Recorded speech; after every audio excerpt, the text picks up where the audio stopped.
Let's read again from Exodus chapter 20, and we'll continue and finish the 10 living words of God. Okay? Exodus 20, starting with verse 1. Then God spoke all these words, I am the Lord your God, who brought you out of the land of Egypt, out of the place of slavery. Do not have other gods besides me. Do not make an idol for yourself, whether in the shape of anything in the heavens above, or on the earth below, or in the waters under the earth. Do not bow in worship to them, and do not serve them, for I am the Lord your God. I am a jealous God, bringing the consequences of the father's iniquity on the children to the third and fourth generations of those who hate me, but showing faithful love to 1,000 generations of those who love me and keep my commands. Do not misuse the name of the Lord your God, because the Lord will not leave anyone unpunished who misuses his name. Remember the Sabbath day to keep it holy. You are to labor 6 days and do all your work, but the seventh day is a Sabbath to the Lord your God. You must not do any work, you, your sons or daughters, your male or female servant, your livestock, or the resident alien who is within your city gates. For the Lord made the heavens and the earth, the sea and everything in them, in 6 days. Then he rested on the seventh day. Therefore the Lord blessed the Sabbath day and declared it holy. You know what it means by holy, right? It means it's separated for a certain purpose. So when you use the Sabbath for any other purpose, it's not blessed. Okay? It is separated by the Lord for the purpose of rest. And rest is only completed when you spend it in the presence of the Lord. Honor your father and your mother so that you may have a long life in the land that the Lord your God is giving you. Do not murder. Do not commit adultery. Do not steal. Do not give a false testimony against your neighbor. Do not covet your neighbor's house. Do not covet your neighbor's wife, his male or female servants, his ox or donkey, or anything that belongs to your neighbor. We finished the first four. The first 5 is Godward, vertical. The next 5 is horizontal, our relationship towards men. The 5th commandment is the honoring of our parents, although some people would think of it as horizontal. It is actually vertical, because Paul said whenever he talks about marriage, he's actually talking about the relationship of Jesus and the church. There's a very special metaphor. I think the most powerful metaphor that God uses in relation to our relationship with Him is marriage and family. Okay? And so, for example, when God said, honor the Sabbath, I have set it apart. It is holy, meaning you spend that time with me. It's like a family saying, you kids, you go to school, you work. But there is a day that we call Family Day. Do you have a family day? I don't think we have a family day either. Yeah? But we spend every day as much time as we can have together. But it's a time for catching up. Sabbath is for such a day, wherein we can look at each other's eye and be able to understand each other. Now, in terms of Sabbath in the Lord, then God says, seek ye my face. That's the day of seeking the face of God also. Okay? So, very important. People say, well, it's Old Testament. Old Testament is human making, okay? It's just the Holy Scriptures. Paul referred to the Old Testament not as Old Testament, but all Scriptures. So it's Holy Scriptures. It's a modern day rendering. It's actually brought about by the Catholics. They want to separate us from the Jews and etc., etc. But a lot of the things in the Old Testament that we call is not fulfilled yet. And the Bible says everything will be fulfilled. These are 10 living words. They are not past tense. They are past, present, and future. And so God is the God of the I am, always present. And I think this is our problem when it comes to our faith. We like to talk about our testimonies in the past, when we realized we don't have testimonies of the present. Then what happens when we don't have testimonies of the present? What happened to your relationship with God? Has it gone sour? You see? That's why God is the God of the I am, always present. I have a testimony today of what the Lord has done for me. God is working in my life in the now. If all you can testify is what God did for you in the yesterday, there is a problem with your faith. There is a problem with your relationship with God. Now, the moment you can only talk of your relationship with God in the past and there is no now, then you have no future. Because how can you have a future when your present has been cut off? Okay? Now, in the fifth commandment, honor your father and your mother so that you may have a long life in the land that the Lord your God is giving you. You see here, your present blessing is tied up with the fifth commandment. Look at this. Honor your father and your mother so that you may have long life in the land that the Lord your God is giving you. Now, what happens when they enter the land? What's the first thing they encounter? That was a question. What's the first thing they encounter when they enter the land? Resistance in form of war. But here, God is saying, if you honor your father and your mother, you will enjoy the land. You will not die. Did you see that? Now remember, this commandment was given prior to entering the promised land. And the reason why our children will never enjoy the promise of the Lord is because they failed this. They failed to honor their father and their mother in the Lord. Okay? And so this is actually tied up to our relationship with God. And so parents, when we allow our children to dishonor us, now when you dishonor God, God will discipline you. God will do something.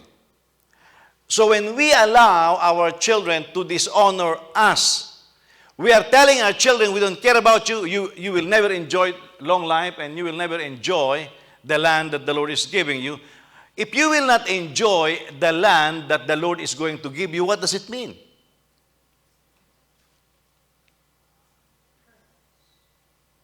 If you will never enjoy the land that the Lord is giving you, what does it mean?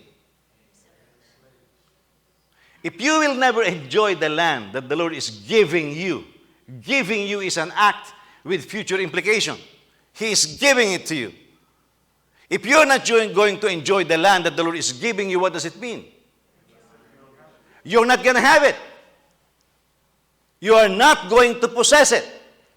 So when we don't discipline our children and teach them how to honor their parents, you are training them not to possess the promise of God. Do you understand? Or you want me to repeat that? You see, that's why the interpersonal relationships are very important. Now, when parents act like the ungodly, I'll tell you this, God will give you godly parents in the Lord. Okay? I have known a lot of children that has been mistreated by their parents, and the Lord give them something like second parents who are godly. Okay? Now in the church we have what we call as a spiritual parenthood. This is not an honor that anybody can take. You naturally give birth or develop spiritual children. It's not. I cannot say, well, DJ is my spiritual child. She recognized it. Okay? My children recognize that not only am I a physical parent to them, I'm a spiritual parent. They recognize it because there's an obedience and honoring required. You know, if you, and by the way, it will be tied up later when we talk about the ninth commandment. At first, it seems like this is just a normal relationship, but God put it on His side because if we honor our parents, then we will be able to honor God. If you cannot honor your parents, can you imagine if you cannot obey your parents and your parents say, do the dishes, you can't obey that? You think you're going to be able to obey the Lord when He tells you to go to Japan and evangelize? You're a big joke. You think when I testify that the Lord told me to come to the U.S. and study, do you think in the natural that's easy? Try going full time. Try abandoning what you have and go somewhere else where you don't know anybody. But you see, I have been able to live an obedient life to my parents, and I honor them. And so God honors me in that way. I am enjoying, brothers and sisters, I am enjoying the blessings of the Lord. Do you hear me? For some people, it's just a promise. It's a reality to me. Okay? So, when parents act smart, but actually they are acting stupid, when they say, my kids can do whatever they want, you are preventing your children from enjoying the promises of God. They have to learn how to honor their parents. And when you train them how to be obedient children, you are training them how to obey the Lord. Plain and simple, if they cannot do the dishes, you think they will obey God when God says, go somewhere and evangelize? They cannot do that. You are hallucinating. You think if you cannot even bless your parents, you think you can obey God when God says, give everything that you have. You will not be able to do that. Okay?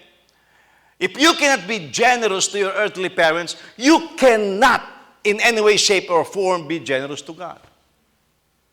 Now listen, you train your kids not to visit the house of God. When you grow old, they will never visit you. Are you here? The word of the Lord is really simple. It's really simple. Don't make it complicated. Stupid people make it complicated. It's really simple. People who want to look smart but are actually fools inside, they want to make it complicated. It's actually simple.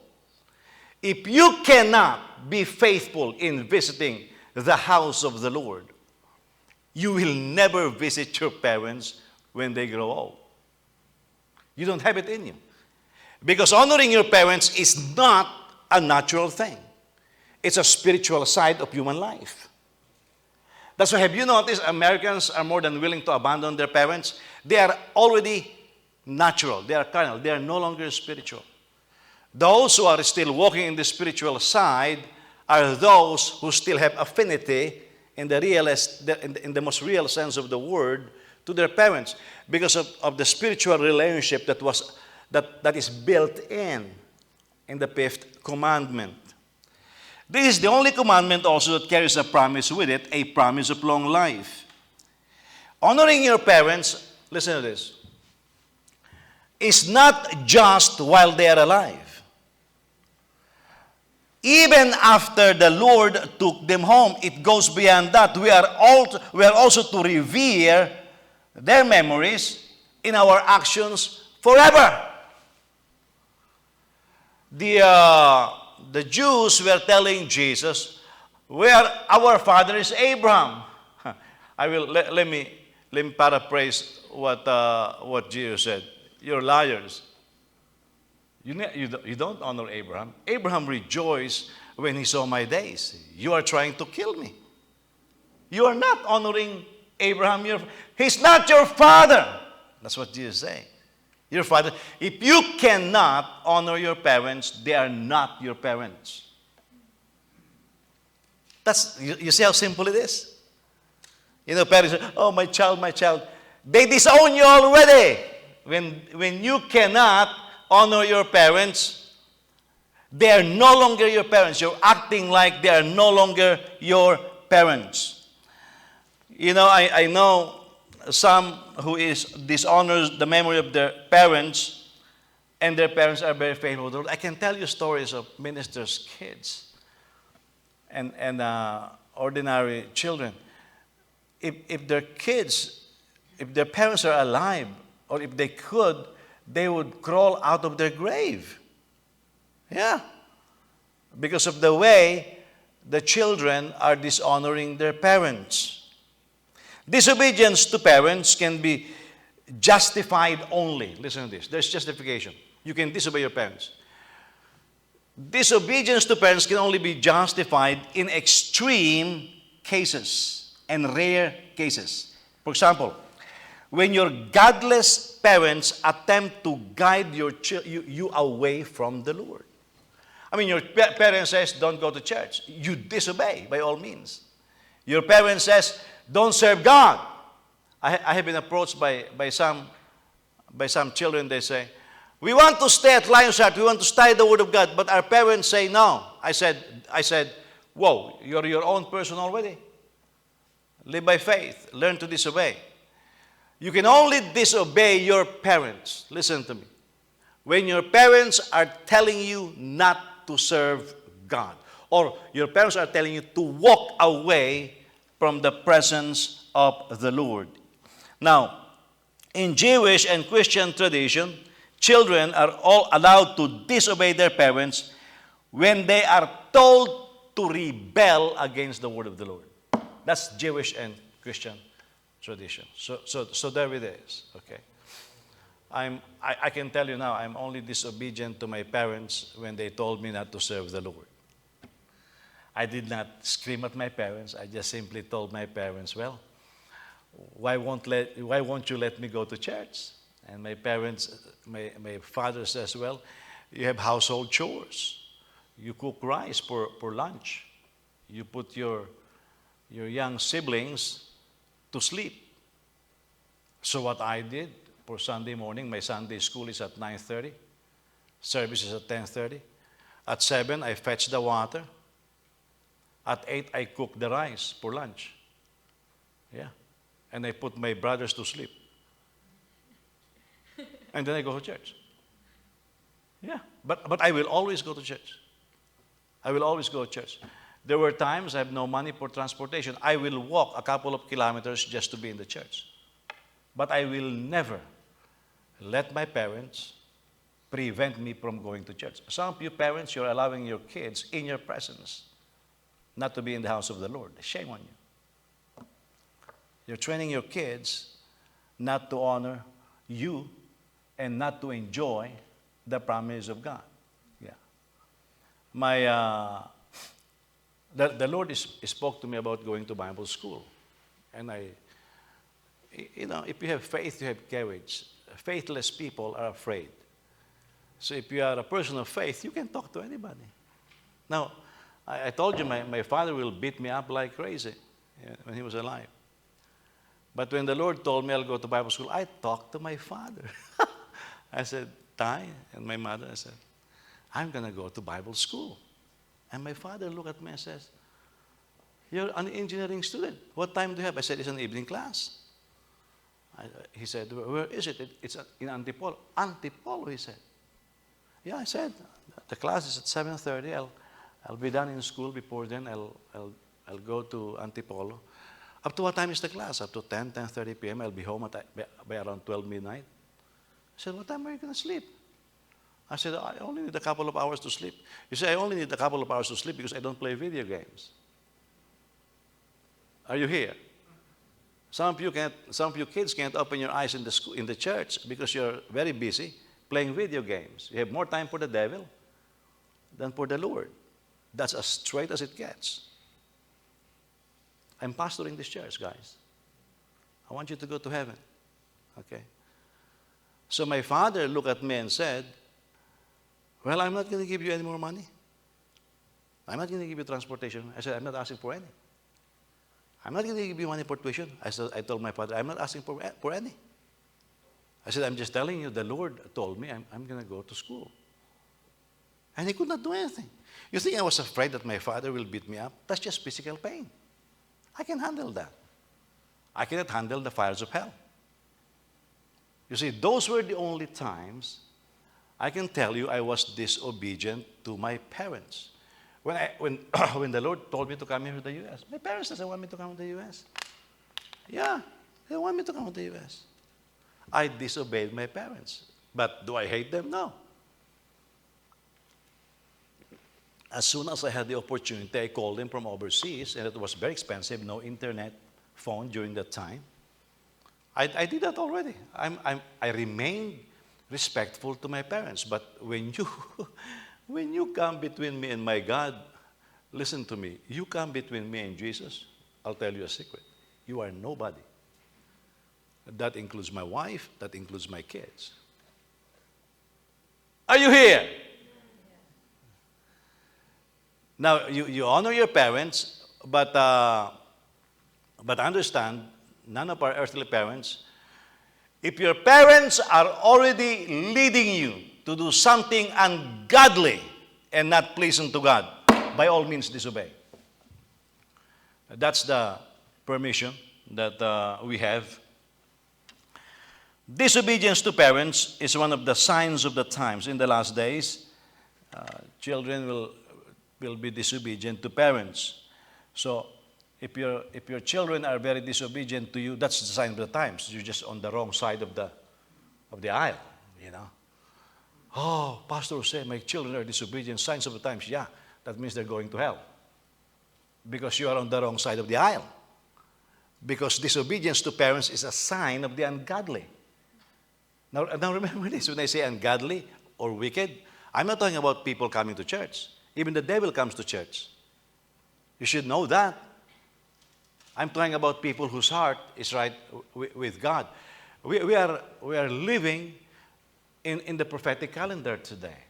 What the Lord had said in His Word is happening right before our eyes. I was just reading the prophecy in Luke today, and it just dawned on me when it says, when you are on the mountains, do not go back to your house, you know. It turned out, I was looking at that, I said, I think I was reading this wrong before. It already got fulfilled. It happened during the siege of Jerusalem under Titus. But then after that, it's another prophecy. It's the coming of the Son of Man, which never happened back then. You see? But I was looking at it, I said, it already happened. There's a lot of things that already happened in the prophetic calendar. And so, who can tell right now that the world is not evangelized already? Because of the internet. Who can tell? Before I was in the 80s, in the 70s when I got saved, I was saying, boy, we did a lot. But boy, because of the internet, shortwave radio, satellite, who knows what people are watching? Who knows if there is still some parts of the earth that has not been reached by the gospel? You see, I'm looking at this. You know, the headline the other week, Biden is snubbing Netanyahu right away. That's the sign of the times, because under Obama, Israel has been pushed in a corner. Have you seen Israel during the times of Obama? It looks like they were being isolated. Now it's being isolated again. That's in the Bible. You are looking at prophecy being fulfilled. And so the coming of the Lord is closer than people think. And so, honoring our parents also. But by the way, let's get this straight. Loving homes are infinitely more important to the well-being of a child's life, including economic, social, and everything else. I'll tell you this, okay? I went and bought a house at Lowell because I don't know any better. I was ignorant. But you children of God are smart. Did you hear what I said? If you didn't hear that, I'm sorry, but we have the wisdom of God. Okay? So me and my wife, we set out to get a house for us in a good neighborhood for our kids. John came from the Inter-American, and he was cursing. He was in. Were you pre-K? He was cursing, and like it's nothing. Well, because all of his classmates are cursing. That's the effect of the environment. Yeah. I'll tell you this. Especially the young parents, do your best to make sure that your kids grow up in a good neighborhood. It really helps. Some parents just don't care. I wouldn't understand that. I grew up in a bad neighborhood. That's why the way I think, the way I behave was very rough. Oh, you wouldn't like me when I was growing up. It was very rough. I have seen people kill each other in short distance. I have seen intestines come out of a person's belly. I have seen blood splattered all over the place. Things that you only saw in the movies, I've seen it. It's not a good place to live. Yeah. It hardens the heart. It hardened my heart as a growing young man. Hardened me up even after I got born again. Won't back down. Even if I'm scared, I won't back down just because it's not a good way to grow up. So I don't listen, especially young people. You get married, make sure you save some money. Raise your kids in a good neighborhood. It will not be perfect, but raise them in a good neighborhood where you can at least have some decency. Are you listening? These are some very practical reasons. And don't lead them, especially when they're young. When they're young, they're like the Chinese sponge or Chinese blank paper. You can write anything on it, or a Chinese dry sponge that will soak everything. Young kids are like that. So you make sure that you don't dip them in wrong waters. When I was, before I was first grade, I was going to nightclubs. Yeah. Before I was first grade. I'll be carried by an adult and they'll bring me to nightclubs because they're telling their wife, I'm just going somewhere. And I'll be looking at those almost naked women. I was a little boy. I was saying, what is this place? And on the table, I'll have adults that are just flirting to each other. And I was a little boy. Yeah. That's not how you grow up. That's not how you grow up. That's why it took a while. The Lord finally renewed my mind. But I have prostitutes for my neighbors and criminals, and their language were bad.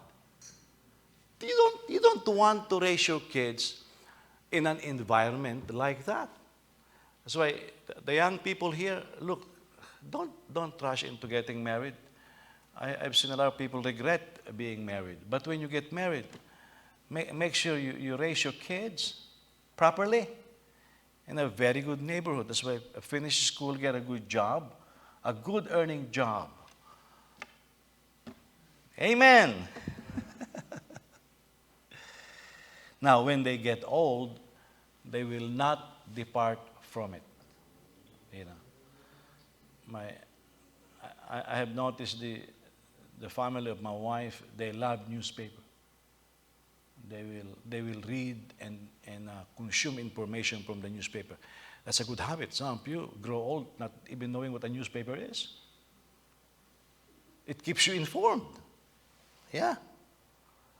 But there's a family who can read. Boy, if you can read. My kids grew up in a family who can read. I mean, I have a very good library, guys. I have a massive library. And my wife has her own library, and my kids, except Joseph. Well, he's got his own books, but but my kids end up, they are phenomenal readers. They are better readers than me because they grew up in a family that reads. That's why that's why that's the influence they have. Now, if you parents don't even read and you tell your kids read, they look, what does it mean read? They wouldn't know because you're not a reader. So raise your kids. Some of you, most of you still here are young parents. There's a time to still pivot, and do some changes. Raise your kids properly in the fear of the Lord. Amen. That's it. Let's go to the next. I will finish everything tonight because next week will be prayer meeting, and after that, I have not received questions from you, right? Maybe the second week of March we'll have question and answer. Just maybe, okay? But I'll think about it. 6, do not murder. This has something to do with respect for the sanctity of the human life. Now let's look at this as we consider the horrific abortion laws in the U.S. When my wife first got pregnant, one of the first advice she was given is to abort the baby because of how do you call it? Critical pregnancy. Is that the term? Huh? Are you awake? Critical pregnancy. There's a term. Even with John, especially John, because when he got injured with his leg, that's nothing compared to what he did when he was in the womb. I mean, he came. That's why his color is like that, because he was doing somersault. He was doing somersault in his mother's womb. He's the only baby that I have that there were at least 4 medical personnel in the delivery room until he was delivered. And he may be loud right now, but when he came out, he didn't say anything. The umbilical cord was wrapped around his neck. He was black and blue.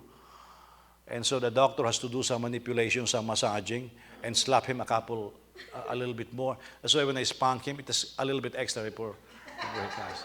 That's how he was born. That's my second boy, But the doctor told my wife, abort him. And my wife will always tell me, when the time comes when you have to make a choice, me or the baby, choose the baby. That's what she always tells me.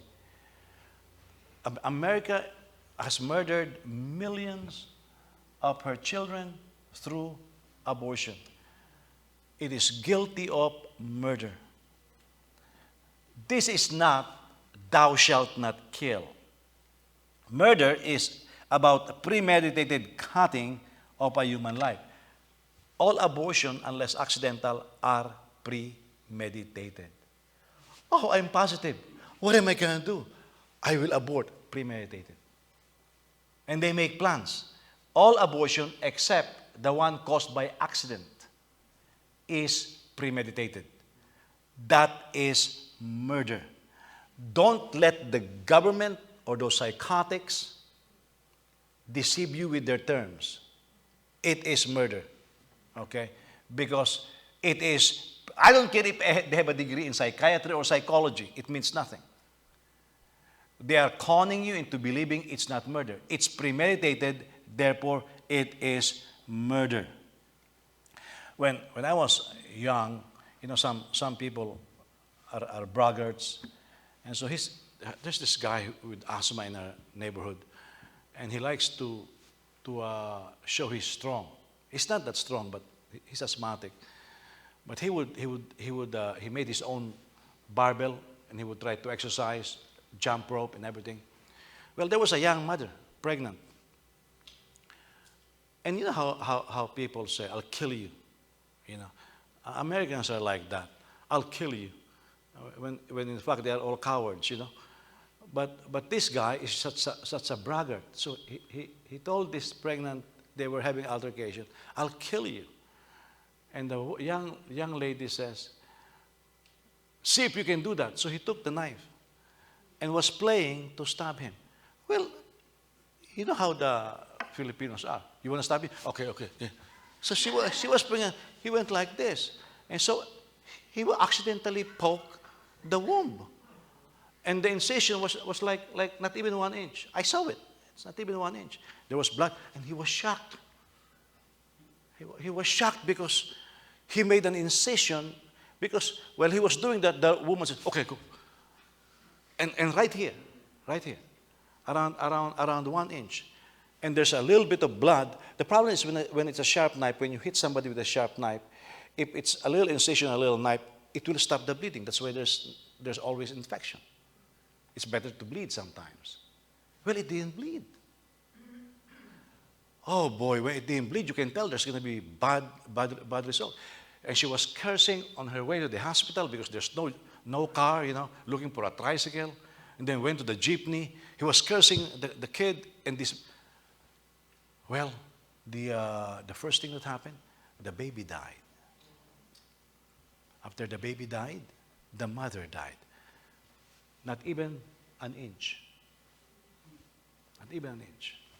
So be careful with your language, because Satan will play with you.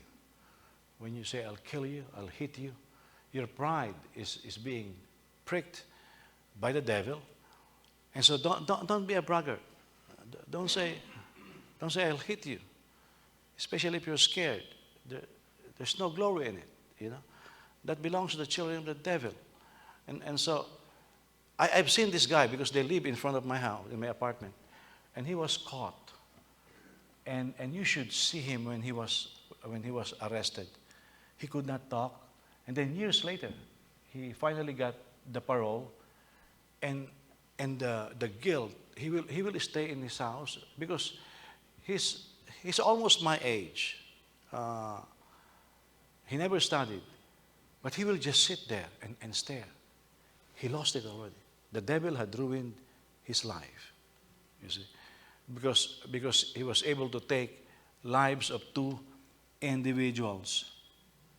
Now, a key to this command is the fact that man is created in the image and the likeness of God. God made him in his exact reflection. If Adam will look at the mirror, what will he see? What will he see? He looks like Jesus. Yeah, I can guarantee you that. Because he was made in the image and likeness of God. It's physical similitude, The infinite worth of man. By the way, the Hebrew indicates that he was even made after his character. You know how parents, if you have good qualities, you say, or even some people, parents who are crazy, they have bad qualities. I want my kids to be just like me. Part of the creation is God wants us to be like him even in character. And so he wants us to be holy. No filthy communication should come out of your mouth, because there's no filthy communication that comes out of the mouth of God. So if your mouth is dirty, that's satanic. It's not like God. Because God always said, let no filthy communication, corrupt communication come out of your mouth. Everything that God is saying is, I want you to be like me. So it's not just physical, it's actually character-wise.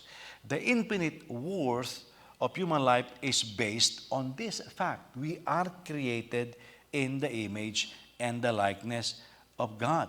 It is God who gives life. It is God who takes it away. The rabbis understood it so strictly that they say that they made some laws that makes it almost impossible to execute somebody. You see? Because they believe that God, except for war is different. So, but any intentional killing of any human being apart from capital punishment, which is biblical, capital punishment should be legally imposed. A rebelling nation will cancel capital punishment. There is always capital punishment in the Bible, in Israel. I know that Israel eradicated capital punishment also, but that is biblical. When it's legally sanctioned, it's commanded by the Lord. Sometimes God commands people to go to war. That is why in our democracy, the declaration of war is actually given to the Congress, not just one man, because one man cannot handle that kind of power. Hitler was given that power. Look what he did. You know, Jews always say, "Well, look, why will I believe in Jesus? 6 million Jews were killed." By the way, when 6 million Jews were killed, 7 million Christians died with them. Yeah, including 1 million Lutherans, 4 million Catholics, and the rest are evangelicals. They died with them, defending them, hiding them.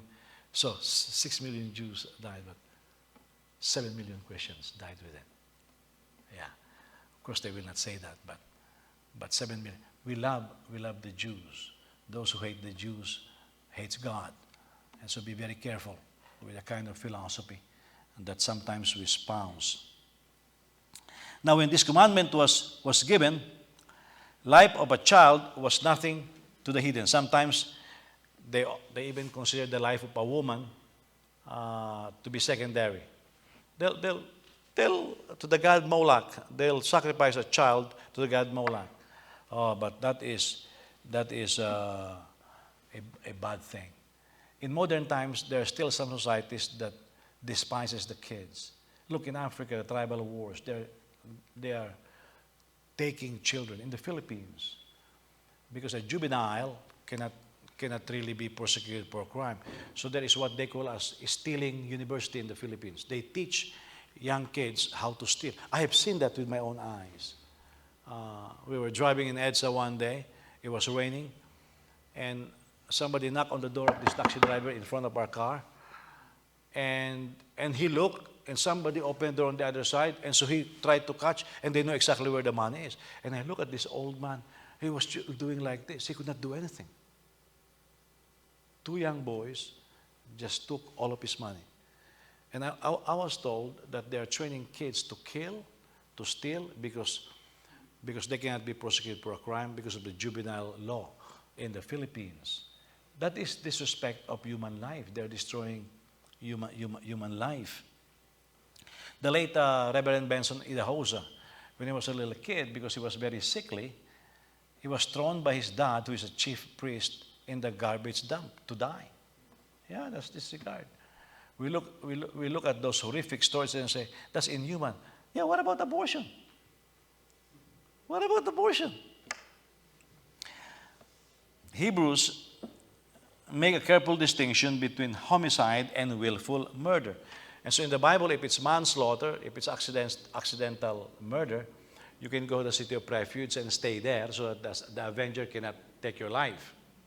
And you will be there until the high priest during that time dies. When the high priest dies, you will be examined once again whether you hate the person you killed. If they found out, because sometimes after the crime is committed for a long time, they begin to have loose tongue. If they find out that you hated the person that you killed, they will change the judgment. It is no longer manslaughter. It will be murder, and you will be stoned to death. That's what they do, okay? Because of the sanctity of human life. Remember at one time the child in Florida, the parents fought, and then after a few years, he lived a normal life. But in England, there was these parents, they're willing to pay. Some people are willing to pay. But the judge says, no, he can't have medical treatment. That is murder. That judge will stand before the Lord as a murderer because you certainly avoided the survival of a young life. It's a sin to save a person. It is not a sin not to save a person. It is a sin not to save a person when it is possible for you to save a person. Next, number 7, 13 minutes. Do not commit adultery. Before Jesus, adulterers in the law are stoned to death. Moses gave the certificate of divorce. God did not, because the Jews were having extramarital affairs. And so Moses decided to save the society, issue a certificate of divorce. The Philippines don't have divorce, we have marital annulment. and they have extra curricular activities. That's one of the reasons why our society is being destroyed. Infidelity destroys a nation. Yeah. Because if you grew up in a family where both or one of the parties is an infidel, unfaithful, that will carry something that will hurt the child in more ways than you know. Marriage is a three-way covenant, okay? It's a covenant between the man and the woman and God, as witnessed by God. So God is part of the covenant making, you know. When you break that covenant, you also broke God's heart. You see? That's why it's forbidden in the scriptures. Adultery covers more than just physical adultery. It includes lust in the heart and immodest conduct. Listen, it's no longer popular now. In fact, people are glorifying flirtatious activities. Do not be a flirt, because you are encouraging lust. You are encouraging impropriety and immoral behavior. You know, I don't even like it when people touch too much. Filipinos are like that. They oh, ikaw naman, you know, but you're actually already flirtatious. Be careful with that, because immodest character is part of this. It includes the heart, okay? Do not steal. The property that we possess or what we earn or what we have is a fruit of our labor. You see? Stealing is covetousness is when you begin to have like for example, people are saying, oh, the CEOs, they make millions of dollars. Do you know what they have to go through to make those millions of dollars? First, trace their family. Their parents work hard. Now, some people are corrupt. Even among the poor, there are corruption. You know. But listen to this. Not only did they study, you know those generals in the Philippines, sometimes they are teasing General Bato as uneducated. The guy can't be a general without a PhD. You cannot be a general without a PhD. Every general in any armed forces in the US or in the Philippines has a PhD. You cannot be promoted to that position without a doctorate. Plain and simple. You can't even be promoted to major unless you have a master's degree. You have to be educated the moment you reach those high positions. You think those people making decisions that affects economy, global economy, you think they are ignorant people? No. If you are a carpenter, all you need to do is to learn how to pound and to make sure it's plumb and level. That's it. You make a mistake, the house collapses. Those economists and businessmen, they make a mistake, 1,000 families lose their livelihood. You see? And those people, most of them die because of heart attack and stress, because of the amount of pressure that they carry. You see? Therefore, you have no right. That's why socialism is so wrong. Because you are coveting what others earn. Now, there is a commandment of the Lord, do not forget the poor. But that is none of your business. That's my relationship with God. Now, I take care of the poor. I help people whom I can help. But it's my relationship with God. But you cannot force me, and you cannot force me to pay for something that I don't like to pay for. You see? When we steal, we are coming against God. Because by the way, some people sell their souls cheap. Yeah. You sell your soul so cheap. And I can use so many illustrations on this one. Okay, can you imagine? You will disobey God because of times and a half. Now, of course, there are some people you are mandated by your contract when you came to the Philippines. That I understand. But your boss will say, I will pay you $50 more to disobey the Lord. Yes, you're so cheap. Yeah,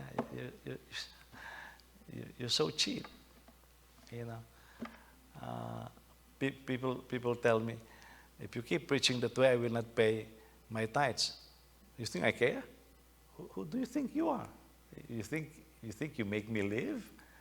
Look, the Lord has been providing for me before I get to know any of you. Yeah. I'm not cheap. I was bought with a price, the blood of Jesus. You think a little $20 tithe will prevent me from preaching the word of the Lord? You have a very low view of yourself. Can you imagine if you sell your soul for $20? Yeah, some people sell their souls cheaper than that, especially in the area of prostitution. This is not just against robbery also. This is also against illegal, look at this, illegal acquisition of property by cheating, embezzlement, forgery, by otherwise or by any illegal transactions in which you take advantage of the ignorance of some. Hey, listen, this is worth $10,000. But it's only worth $1. But because she's so ignorant, and I really want her money. So you stole from her by lying to her. That's why, listen, if you are in sales, that's a very tricky situation. Because sometimes you know that you're selling something that you are not really selling. Hey, listen, this will make you young. Don't do that. You are lying. And this person who looks so old wanted so much, and you can almost get whatever they have. You're stealing from them already. Thou shalt not steal. Look at this. 6 minutes. Do not give false testimony against your neighbor. The previous 3 commandments that we just studied, what are these? Honor your parents, do not steal, do not murder, okay? These are wrongs that you inflict on your neighbor by actual deeds. Thou shalt not kill, you really kill the person. Thou shalt not steal, you really steal from the person. Actual deeds, okay? You did something against them. This commandment is inflicted by the words of your mouth. Thou shalt not give false testimony against your neighbor. James talks about how with the same mouth we praise God and then we curse. This prohibition, listen to me. This is an assassination of character, false witness, embraces all forms of gossip, okay? Slander, Jesus calls it murder. When you bear false testimony of any kind, it falls under this. Listen, ever since I've read and heard about this, I have been warning you about gossip in Facebook. Some of you just don't listen, and you got tricked into participating in gossip. If I say, Jessica has dated somebody and I saw them go into a hotel with no basis, I gossip. I can say it's just a joke. I bore false testimony. He heard about it, and he never had the privilege of listening to her explanation and me taking back my words saying, I'm just joking.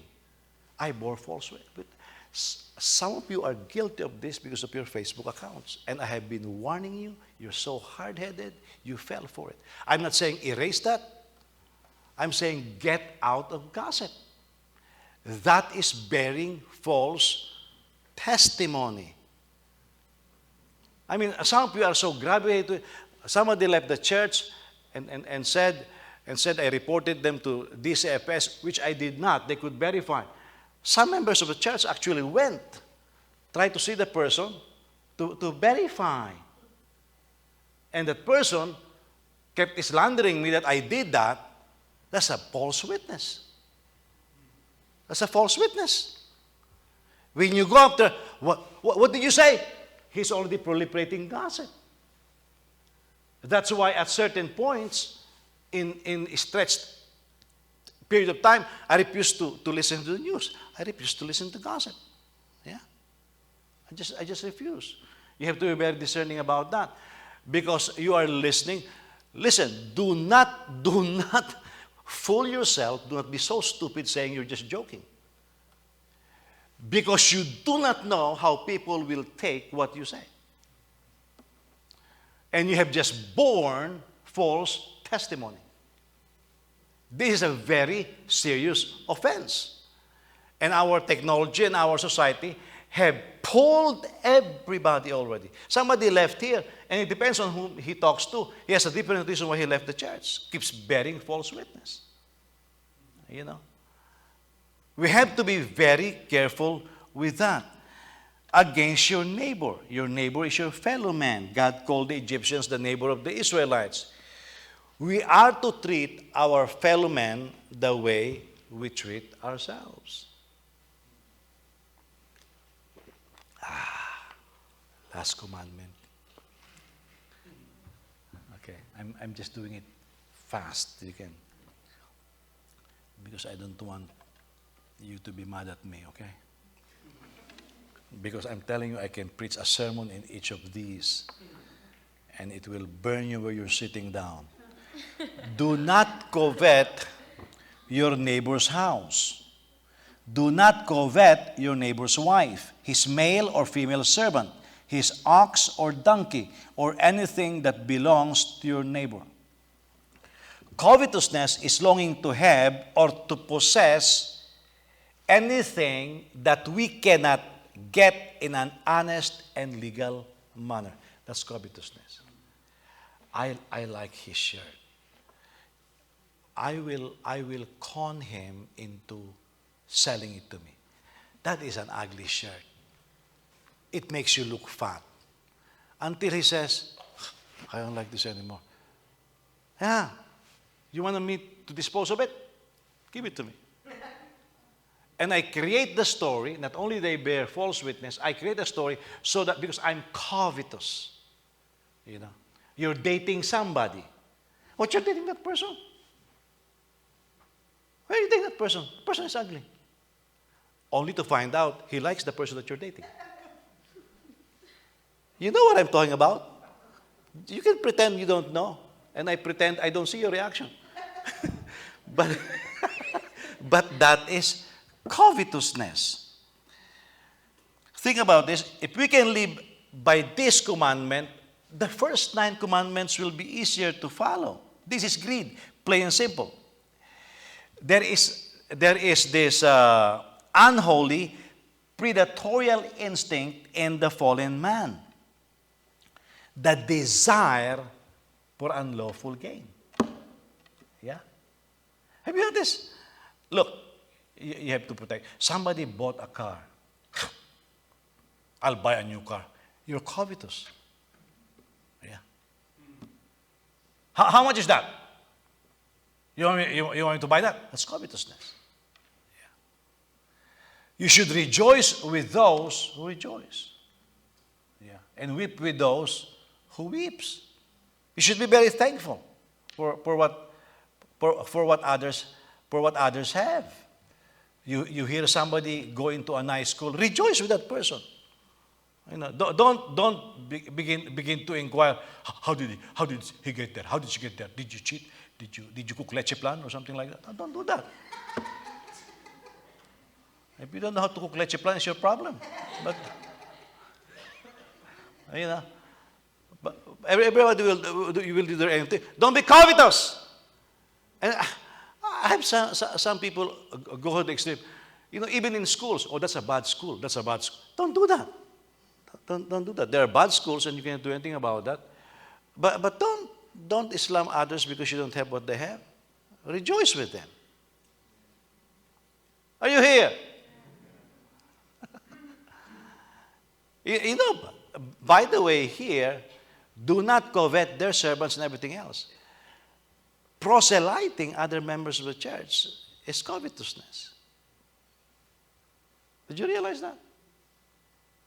Well, that pastor can do a lot because he's got rich members. I'll entice those members to join.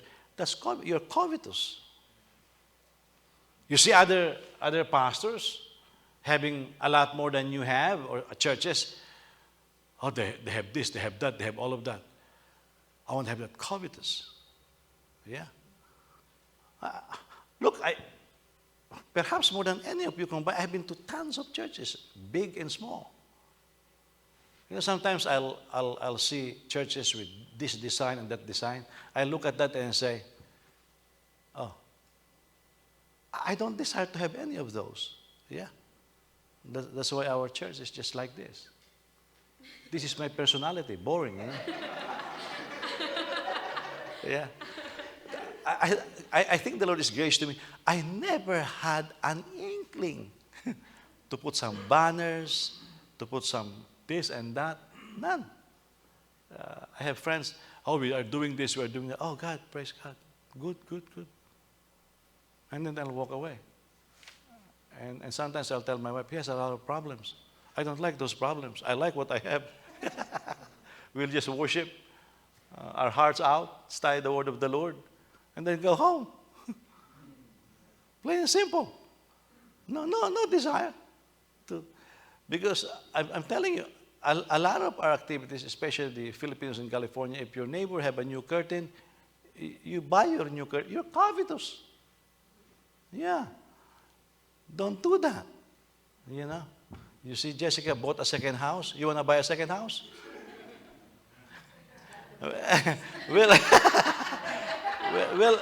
well, make sure you can live. You can live like Jessica does, and be generous as she is, and bless the Lord with what she has, and the Lord bless her. When you begin to decide what others have that you cannot get legally or in an honest way, that's covetousness. Yeah. You see somebody married to a beautiful wife, don't covet his wife. Look at the mirror. Thank God she's not your wife. Otherwise, she will be miserable, Yeah. Do not covet those rich athletes whose wives are models. You cannot afford them. Yeah. They swim, they bathe in milk. You can't even afford milk, You will make them ugly, yeah? Well, that's the 10 Commandments, okay? Did you learn something tonight? This is a good study, okay? But we'll move on. Praise God.